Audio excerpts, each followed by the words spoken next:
On the morning of June 6, 1944, when Allied forces launched the largest amphibious invasion in history along the beaches of Normandy, two of Germany's most senior commanders were conspicuously absent from their posts. Field Marshal Erwin Rommel, responsible for defending the French coast against invasion, was in Germany celebrating his wife's birthday. Adolf Hitler, whose personal authorization was required to deploy critical panzer reserves, was asleep at his Bavarian retreat and would not be informed of the landings until approximately noon. These absences, combined with fundamental strategic disagreements within the German High Command, created a leadership vacuum during the most critical hours of the battle. The question of whether German defensive strategy could have defeated the Allied invasion has occupied military historians for 8 decades. While consensus holds that Allied material superiority rendered German victory unlikely, the extent to which command failures accelerated Germany's defeat remains subject to scholarly debate.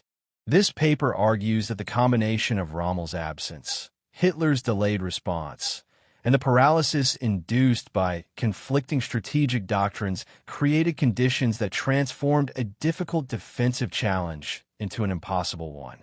The study proceeds through several analytical sections. First, an examination of the German command structure and its inherent weaknesses. Second, an analysis of the strategic debate between Rommel and his superiors regarding panzer deployment. Third, a detailed reconstruction of the critical hours of June 5 to 6, 1944. Fourth, an assessment of the consequences of command failures. And finally, a historiographical discussion of alternative scenarios. Throughout, the analysis relies upon documented evidence from German military archives, Allied intelligence assessments, and post-war interrogations of surviving German commanders. 2. The German command structure in Western Europe, 1944. The fragmented chain of command.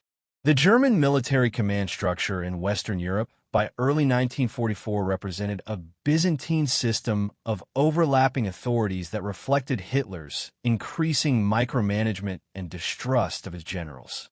At the apex stood Hitler himself, functioning as both Führer and supreme commander of the Wehrmacht. Below him operated several competing command structures that frequently worked at cross purposes. Field Marshal Gerd von Rundstedt served as Commander-in-Chief West, Oberbefehlshaber West, theoretically controlling all German ground forces from the Netherlands to the Spanish border, approximately 5,000 kilometers of coastline.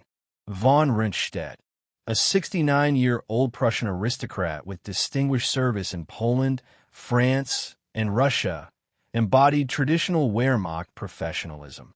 His command included 2 army groups, Army Group B in northern France and the Netherlands, and Army Group G in southern France.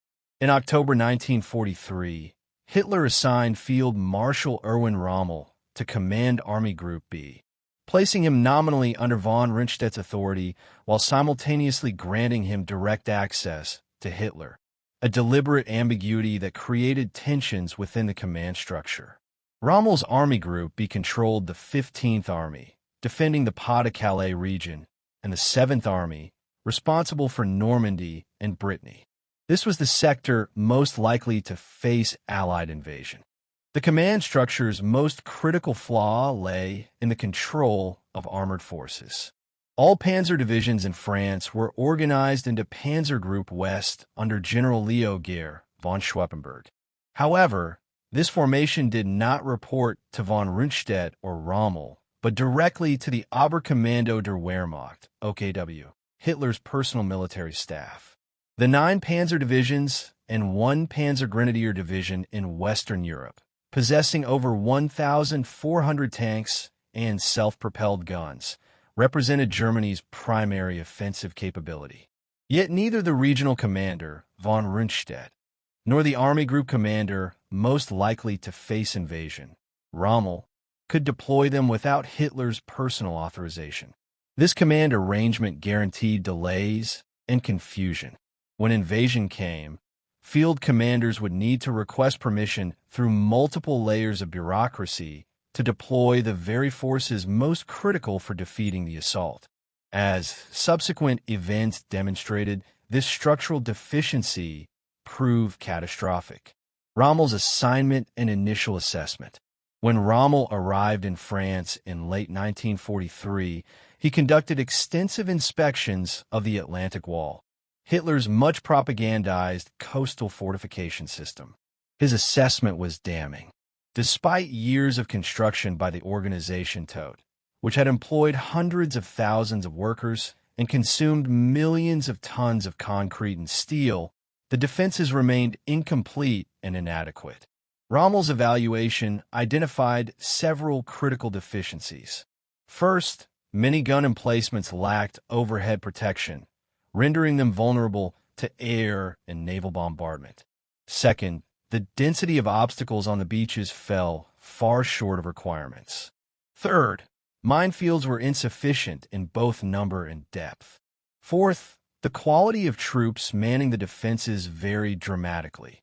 Many divisions consisted of older soldiers, convalescents, or conscripts from occupied eastern territories whose loyalty and motivation were questionable. The Desert Fox brought to his assignment hard-earned lessons from North Africa. He had witnessed firsthand the devastating effectiveness of Allied air power and naval gunfire. These experiences shaped his defensive philosophy fundamentally. Unlike many German generals who retained faith in mobile operations and armored counterattacks, Rommel concluded that the invasion would be won or lost on the beaches in the first 24 hours. As he wrote to his wife, the day of invasion would be the longest day for both sides, implying that the outcome would be determined in a brief, decisive period. The quality and composition of German forces. By June 1944, von Rundstedt's command included approximately 58 divisions in France, Belgium, and the Netherlands. However, these divisions varied enormously in quality and capability. The Wehrmacht's best formations had been consumed in the vast campaigns on the Eastern Front. What remained in the West represented a mixture of refitting divisions withdrawn from Russia, newly formed divisions of uncertain quality, and static coastal defense divisions with limited mobility. The static divisions deserved particular attention as they manned the Atlantic Wall. These formations typically included soldiers in their 30s and 40s, men with stomach ailments or other medical conditions that precluded service on more active fronts, and foreign volunteers or conscripts. Equipment consisted largely of captured weapons from various nations, French, Czech, Polish, and Soviet arms that created nightmarish logistics problems. One German commander sardonically noted that his artillery battalion required ammunition in 7 different calibers. The mobile divisions, including the precious panzer formations, were generally of higher quality but still suffered from equipment shortages, particularly in motor transport. Fuel shortages meant that training exercises were curtailed, and many units lacked the trucks necessary for rapid redeployment. The Luftwaffe and Kriegsmarine were shadows of their former strength, capable of providing only minimal support to ground forces. This was the deteriorating military instrument with which Rommel was expected to defeat an invasion supported by overwhelming Allied air and naval superiority. Understanding these constraints is essential for evaluating the strategic debates that followed. 3. The strategic debate. Rommel versus Rundstedt and Gere. Competing visions of defense. The most consequential dispute within the German High Command concerned the deployment and employment of armored reserves, the panzer divisions that represented Germany's best hope for defeating an Allied invasion. This debate pitted Rommel against most of the Wehrmacht senior leadership and revealed fundamental disagreements about operational doctrine. Rommel's strategic vision. Rommel advocated for forward deployment of panzer divisions as close to the likely invasion beaches as possible. His strategy rested on several premises. First, based on his North African experience, he believed Allied air superiority would make large-scale troop movements virtually impossible during daylight hours. Any reserves attempting to move toward the invasion beaches would be decimated by fighter bombers before arriving at the front. Second, he recognized that Allied naval gunfire would dominate the coastal zone, potentially destroying armor formations attempting to approach the beaches. Third, he understood that the French coastal terrain, heavily built up, crisscrossed by rivers, and lacking the wide open spaces of Russia, would restrict mobile operations. Rommel's solution was to deploy panzers in small, dispersed formations within immediate striking distance of likely landing sites. These units would launch rapid counterattacks within hours of the invasion, hitting Allied forces while they were most vulnerable. During the initial landing phase, before they could establish artillery, bring armor ashore, or consolidate beachheads. The goal was not a grand battle of maneuver, but rather immediate tactical counterattacks to destroy the invasion at the water's edge. He famously declared that it was better to have one panzer division facing the invaders on D-Day than 3 panzer divisions 3 days later when the Allies would have established impregnable positions. This reflected his conviction that the battle would be decided in the opening 24 to 48 hours. If the Allies secured a firm lodgment, their material superiority would make their defeat impossible. Von Rundstedt and Gehr's operational concept. Field Marshal von Rundstedt and General Gehr von Schweppenberg advocated a traditional German operational approach, defense in depth with a powerful central reserve position for a decisive counteroffensive. This doctrine had served Germany well in numerous campaigns and reflected established military principles. Von Rundstedt's concept envisioned allowing Allied forces to land and advance inland beyond the range of naval gunfire. The coastal crust of defense would resist, but would not be expected to repel the invasion alone. Meanwhile, panzer divisions held in reserve near Paris would assess the situation, identify the main Allied effort, and then launch a massive armored counterattack to destroy the invasion force in a mobile battle. General Gehr, a veteran panzer commander, strongly supported this approach.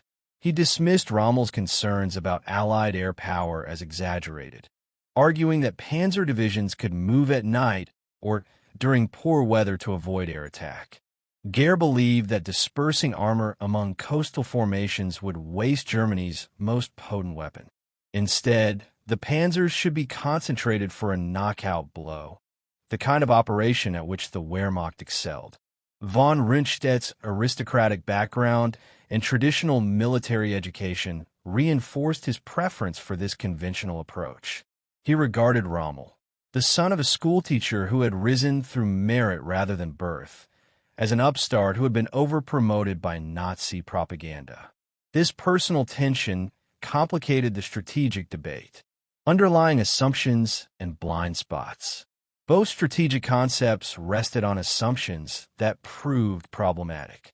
Rommel's plan required accurate intelligence about where the Allies would land, without which panzer divisions might be positioned at the wrong beaches.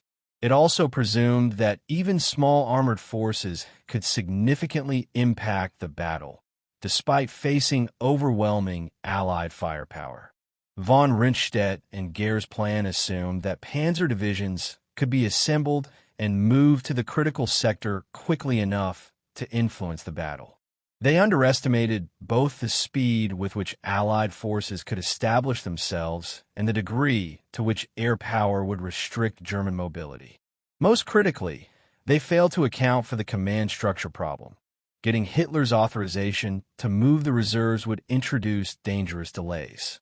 The debate reached Hitler in March 1944, when Rommel made a direct appeal over von Rundstedt's head, a breach of protocol that infuriated his nominal superior. Hitler's response typified his command style. Rather than choosing one approach or the other, he imposed a compromise that satisfied neither commander and compromised both strategies. Hitler's fatal compromise. Hitler's decision split the available panzer forces 3 ways. Rommel received direct command of 3 panzer divisions, 2nd, 21st, and 116th, to deploy near the coast as he saw fit. However, these 3 divisions were insufficient to cover all threatened sectors adequately. Panzer Group West retained 4 divisions: 1st SS, 12th SS, Panzerlehr, and 17th SS, held near Paris, but these could only be committed with OKW authorization, meaning Hitler's personal approval.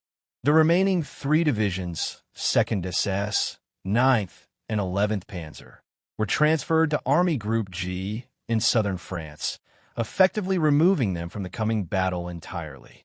This distribution meant that when the invasion came, Rommel would have too few panzers to implement his strategy of destroying the landings at the beaches, while von Rundstedt lacked sufficient central reserves and the authority to deploy them for his counteroffensive concept. The compromise produced the worst possible outcome. Neither strategy could be properly executed. Moreover, Hitler's retention of control over the majority of armored forces guaranteed that critical decisions would be delayed. Field commanders would have to route requests through their chain of command to OKW, where staff officers would need to brief Hitler before any action could be authorized. In the fast-moving environment of an amphibious invasion, such delays could prove fatal to German defensive efforts. 4. The Atlantic Wall: Promise versus Reality. Construction and fortifications. Hitler's proclamation of building an impregnable Atlantic Wall served multiple purposes. It bolstered German morale, deterred Allied planning, and provided propaganda for neutral nations. The reality, however, fell considerably short of the propaganda image. Construction of the Atlantic Wall began in earnest in 1942 under the direction of the Organization Tod, which employed hundreds of thousands of workers, many of them forced laborers from occupied territories. Between 1942 and 1944, the Germans used approximately 17 million cubic meters of concrete and 1.2 million tons of steel. By mid-1944, thousands of bunkers, gun positions, and fortified structures dotted the coast from Norway to the Spanish border. The construction effort prioritized certain sectors over others. The Pas-de-Calais region, being closest to England and therefore considered the most likely invasion site, received the heaviest fortifications. Massive coastal artillery batteries at Calais, Boulogne, and Cap Gris-Nez mounted guns up to 406 mm caliber, among the most powerful in the world. The Channel Islands, under British sovereignty but German occupation, were also heavily fortified for their propaganda value. Normandy, by contrast, received less attention until Rommel's arrival. When he inspected the sector in December 1943, he found the defenses woefully inadequate. The coast featured some gun emplacements and strong points, but large gaps existed between defended positions. Many fortifications lacked overhead protection, and beach obstacles were sparse. Rommel immediately began an intensive construction program. Rommel's innovations. Rommel brought creative energy to strengthening Normandy's defenses. He demanded the placement of 50 million mines along the coast, though chronic shortages meant that only about 6 million were actually laid by June 1944. He oversaw the installation of extensive beach obstacles, steel and concrete barriers designed to rip open the hulls of landing craft. Several types of obstacles earned particular attention. Belgian gates were steel frameworks originally designed as anti-tank barriers. Placed in shallow water, they threatened landing craft at various tidal stages. Czech hedgehogs were 3 steel rails welded at angles to form obstacles effective against both boats and tanks. Wooden stakes, many topped with mines, were driven into the sand to impale landing craft. These obstacles needed to be placed below the high water mark to be effective, requiring work parties to labor during low tide under constant threat of air attack. Rommel also initiated the emplacement of Rommel's asparagus, wooden poles planted vertically in fields suitable for glider landings. These poles, often connected by wires and sometimes topped with mines, were intended to destroy gliders or at least make such landing attempts prohibitively dangerous. Thousands of these obstacles appeared in the Norman countryside during the spring of 1944. By May 1944, the Normandy sector contained approximately 517,000 foreshore obstacles, with 31,000 of them fitted with mines. An additional 200,000 obstacles were distributed inland. Some 2,000 permanent structures had been built or reinforced. 23 coastal artillery batteries were operational, though several remained incomplete. This represented a dramatic improvement over the situation 6 months earlier, yet still fell short of Rommel's requirements. Critical gaps and weaknesses. Despite Rommel's efforts, the Atlantic Wall in Normandy retained serious vulnerabilities. First, the defenses remained incomplete. Rommel had wanted 6 rows of obstacles at various depths to account for tidal variations. By early June, only 3 rows existed at most locations. Mine density reached perhaps 12 to 15% of desired levels. Many gun positions still lacked concrete overhead protection. Second, the quality of defending troops remained problematic. The 716th Static Infantry Division, responsible for much of the Normandy coast, consisted largely of older soldiers and conscripted volunteers from occupied eastern territories.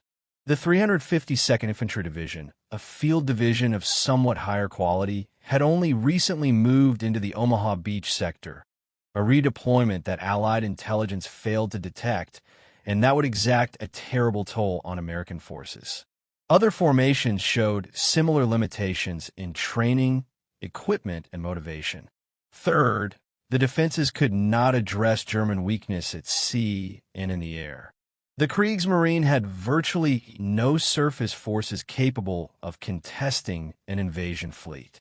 The few destroyers and torpedo boats available operated from ports that Allied aircraft bombed regularly. German submarine forces, which had once dominated the Atlantic, now struggled to operate at all given Allied anti-submarine capabilities. The Luftwaffe had been so depleted by years of attrition, particularly the defense of Germany against bomber raids, that it could offer minimal support. Allied air forces operated with near impunity over northern France, photographing defenses, bombing communication nodes, and ensuring that German reinforcements would face a gauntlet of fire when trying to reach the battle. These limitations meant that the Atlantic Wall, impressive as it appeared in propaganda photographs, represented a thin defensive crust lacking the depth and mobile reserves necessary to defeat a determined invasion supported by massive air and naval forces. Rommel understood these limitations, which reinforced his conviction that the battle must be won on the beaches in the first hours. But implementing his strategy required having panzer divisions positioned to counterattack immediately, a requirement that Hitler's compromise had made impossible. The fateful days, June 5th to 6th, 1944. The calm before the storm. Early June 1944 found the German command in France in a state of wary anticipation. Everyone knew an invasion was imminent. The question was when and where. Allied deception operations, particularly Operation Fortitude, had successfully convinced German intelligence that the main invasion would target the Pas de Calais. Normandy was considered a possible secondary landing site, but not the primary objective. Weather in the Channel during early June appeared unfavorable for amphibious operations. Storms on June 4th to 5th brought high winds, rough seas, and low clouds, conditions that German meteorologists believed precluded invasion in the immediate future. This assessment would prove disastrously wrong, as Allied meteorologists had detected a brief window of better weather on June 6th that German forecasters missed or dismissed. The weather forecast encouraged a false sense of security. Many German commanders took the opportunity to leave their posts for various reasons. Several division commanders were traveling to Rennes for a war game exercise scheduled by 7th Army Headquarters, an exercise ironically designed to practice responses to an Allied landing. General Friedrich Dahlmann, the 7th Army commander, was hosting this exercise. His decision to gather his subordinates away from their commands at this critical juncture revealed dangerous complacency. Rommel's departure. Rommel's absence from his command post represents one of history's most debated command decisions.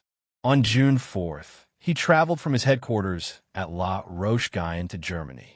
His stated purpose was twofold: to visit his wife Lucy for her birthday on June 6th, and to meet with Hitler to request additional resources for the Atlantic Wall defenses, particularly more panzer divisions.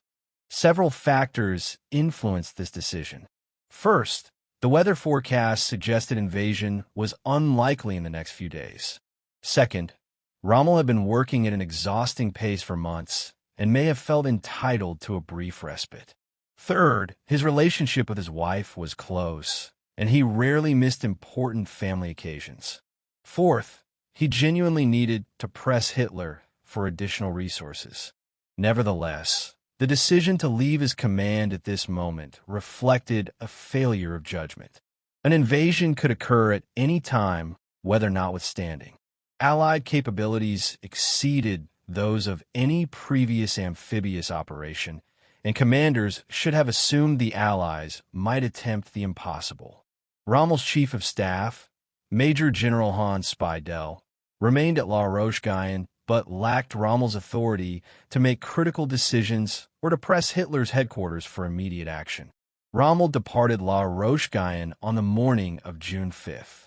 That evening, as Allied airborne forces were beginning their flights toward Normandy, the Desert Fox was at his home in Hurlingen, near Ulm, selecting shoes as a birthday present for his wife. The commander responsible for defeating the Allied invasion was approximately 700 kilometers from his headquarters when the invasion began. Hitler's evening at the Berghof. Adolf Hitler spent the evening of June 5th at the Berghof, his mountain retreat near Berchtesgaden in the Bavarian Alps. The atmosphere there was relaxed rather than tense. Hitler's daily routine had evolved into a peculiar pattern. He would sleep late into the morning, work through the afternoon and evening, and then stay up late into the night holding forth to his entourage on various topics. On this particular evening, Hitler and his guests watched newsreels and discussed films and theater. The Führer expounded on his favorite subjects: history, architecture, and Germany's future. The gathering lasted late into the night before Hitler retired to his quarters. He took sleeping pills, as was his custom, to ensure uninterrupted sleep. His staff had standing orders not to disturb him except in the most extreme emergencies. This routine would have catastrophic consequences in the coming hours. At the moment when rapid decision-making was most critical, the one man whose authorization was required to commit Germany's armored reserves to battle was unconscious, and his staff was unwilling to wake him. The paralysis induced by Hitler's peculiar command style, which concentrated decision-making authority in his hands while making him physically unavailable, would create a window of opportunity that Allied forces would exploit with devastating effectiveness. The invasion begins. German confusion. Allied airborne operations commenced shortly after midnight on June 6th. Thousands of paratroopers from the U.S. 82nd and 101st Airborne Divisions dropped over the Cotentin Peninsula behind Utah Beach, while British 6th Airborne Division landed east of the Orne River near Sword Beach. The objectives were to secure bridges, destroy enemy positions, and prevent German reinforcements from reaching the beaches. German defenders were caught completely off guard. The 21st Panzer Division, positioned southeast of Cannes, found itself fighting British paratroopers who had landed directly atop its positions. General Edgar Feuchtinger, the division commander, was away from his unit, one more senior officer absent at the crucial moment. When word of the airborne landings reached German commanders, confusion reigned regarding their significance. Were these landings a diversion preceding a larger invasion elsewhere? Were they a raid similar to Dieppe in 1942? Or did they signal the main invasion? German intelligence had spent months expecting an attack at the Pas-de-Calais. Many commanders initially dismissed the Normandy landings as a feint designed to draw reserves away from the real invasion site. At 2:15 a.m., Field Marshal von Rundstedt, roused from sleep at his headquarters outside Paris, received reports of airborne landings and naval movements offshore from Normandy. He immediately grasped the potential significance and took decisive action within the limits of his authority. He ordered the 12th SS Panzer Division and Panzerlehr Division, two of the four panzer divisions in OKW Reserve, to prepare to move toward Caen. His reasoning was sound. The scale of airborne operations suggested this was no mere raid. If reinforcement from the sea was coming, it would have to land on the Calvados coast of Normandy. Armor needed to be present to counterattack. Von Rundstedt took this action on his own initiative, hoping to save time by ordering movement and then requesting approval afterward. But these divisions were not under his command.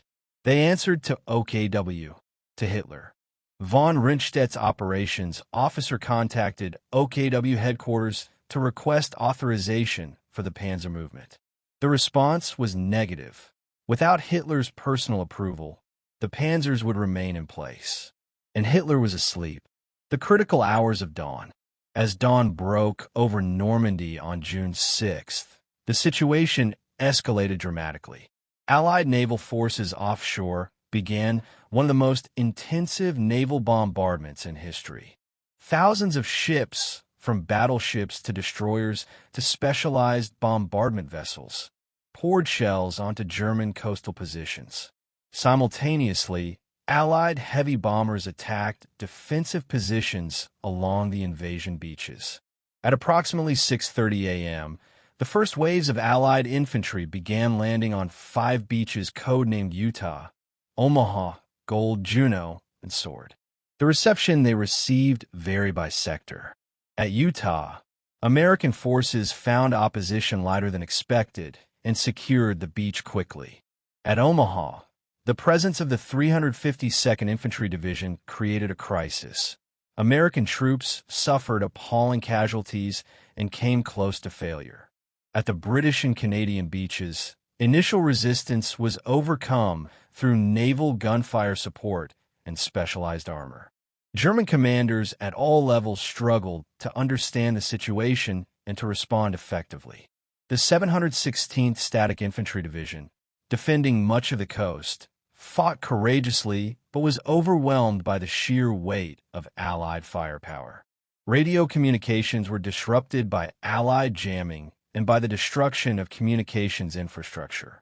Unit commanders found themselves isolated, unable to receive orders or to report on the situation. At La Roche-Guyon, General Speidel attempted to manage the crisis without Rommel present. He contacted Rommel by telephone around 10:15 a.m., more than 4 hours after the landings began. Rommel immediately recognized the gravity of the situation. "How stupid of me," he reportedly said, acknowledging his error in being absent. He immediately began the long drive back to his headquarters, but it would take him most of the day to arrive. The commander who had insisted that the first 24 hours would be decisive was missing for those crucial hours. Hitler awakens. Command paralysis. Hitler's staff at OKW faced an agonizing dilemma. Reports of the invasion were arriving, but no one was willing to wake the Führer. His temper, when disturbed, was legendary, and staff officers feared being blamed if they roused him for what might prove to be a diversionary attack. Moreover, Hitler himself had repeatedly insisted that the main invasion would come at Pas-de-Calais. The Normandy landings might indeed be a feint. Hitler finally woke around noon, approximately 6 hours after the initial landings. When briefed on the situation, his initial reaction was dismissive. He agreed with his earlier assessment. This must be a diversion. The real invasion would come at Calais. OKW staff, sharing this view, hesitated to recommend committing the panzer reserves. Not until approximately 4 p.m. did Hitler finally authorize the release of two panzer divisions, 12th SS and Panzerlehr, to move toward Normandy. By this time, the critical early hours had passed. Allied forces had secured their beachheads. Casualties had been heavy, particularly at Omaha Beach, but the invasion had not been repelled. Moreover, the weather had cleared, allowing Allied fighter-bombers to patrol the roads of northern France. When the panzer divisions began moving toward the battle, they discovered the truth of Rommel's warnings about Allied air power.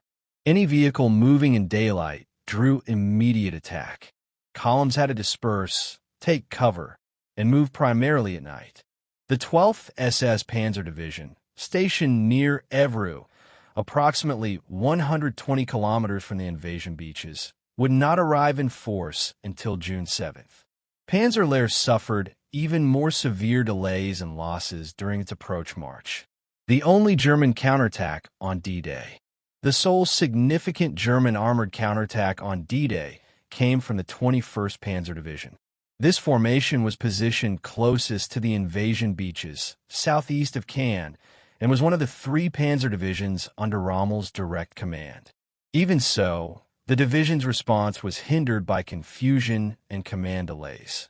General Feuchtinger, having returned to his command, spent the morning trying to clarify the situation and receive orders.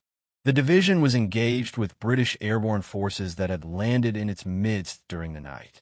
Should it focus on eliminating these paratroopers or move toward the beaches? Initial orders from 7th Army Headquarters directed it to attack westward toward the landing beaches, but these orders conflicted with the immediate tactical situation. Not until afternoon did elements of the 21st Panzer finally mount a coordinated attack toward the coast between Sword and Juno beaches. The counterattack made significant progress initially, with German tanks reaching a position from which they could observe the sea. For a moment, the thrust threatened to split the British beachheads. However, the attack lacked infantry support, and Allied naval gunfire and tank reinforcements halted the advance. That evening, a massive glider landing by British airborne reinforcements near the Panzer Division's position forced the Germans to withdraw. The division had lost approximately 70 of its 124 operational tanks. This single counterattack demonstrated both the potential and the limitations of Rommel's defensive concept. A panzer division positioned close to the invasion site had been able to mount an attack within hours of a landing and had created a dangerous situation for the Allies. However, without additional support and facing overwhelming Allied firepower, even this immediate response could not repel the invasion.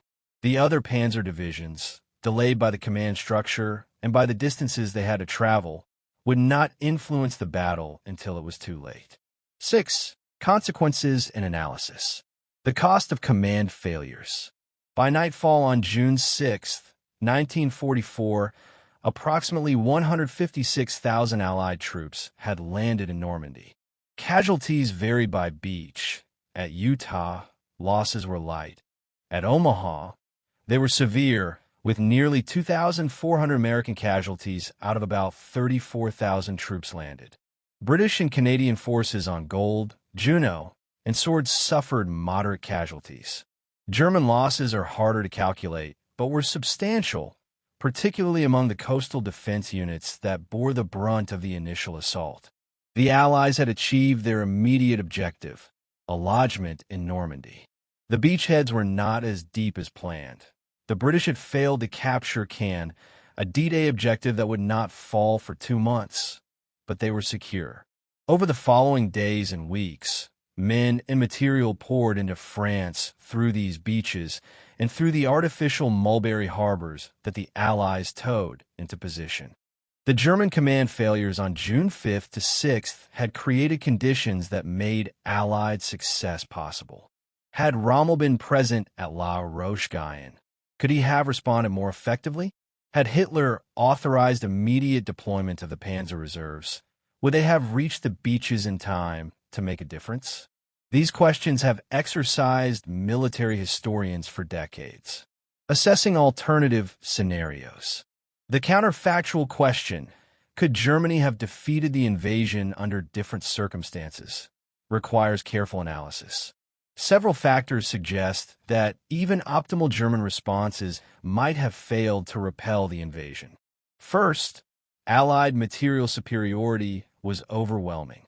The invasion force included 7,000 vessels, 11,000 aircraft, and vast stocks of equipment and supplies. Allied air forces flew more than 14,000 sorties on D-Day alone, while the Luftwaffe managed fewer than 300. Allied naval forces could bring devastating firepower to bear on any German forces approaching the beaches. This disparity meant that even if all German armored divisions had been positioned optimally and moved immediately, they would have faced a nearly impossible challenge. Second, Allied deception operations had succeeded brilliantly in forcing Germany to disperse its forces. Operation Fortitude convinced Hitler that the main attack would come at Pas-de-Calais, causing him to retain strong forces there even after the Normandy landings.